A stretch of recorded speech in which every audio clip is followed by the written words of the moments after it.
আমি বুঝতে পারলাম এই পানিটা হইল আল্লাহর নবীর সেজদার চোখের পানি। আল্লাহর হাবিব সেজদায় গিয়া কাঁদতেছে আর তার চোখের পানি বায়া বায়া বায়া বায়া গড়ায় গড়ায় আমার পর্যন্ত আসছে। মা আয়েশা বলেন, আমি অস্থির হয়ে গেলাম, আমি উযু বানাইলাম, আয়েশা দেখলাম এরপরও রাসূলুল্লাহ সেজদায় পড়ে আছে, মাথাও উঠায় না, পাও নাড়ায় না, বডিও নড়ে না, একেবারে স্তব্ধ হয়ে পড়ে আছে। আমি মনে করলাম জানান্তু হাত্তা কাবদাতার রূহ, আল্লাহর নবী বুঝি সেজদার ভিতরে মারা গেছে, এজন্য আমি পায়ের চিমটি কাটছি অথবা পায়ে একটু আস্তে করে লাড়া দিয়েছি।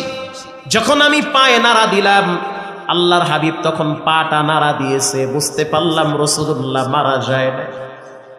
কিছুক্ষণ পর আমি দেখলাম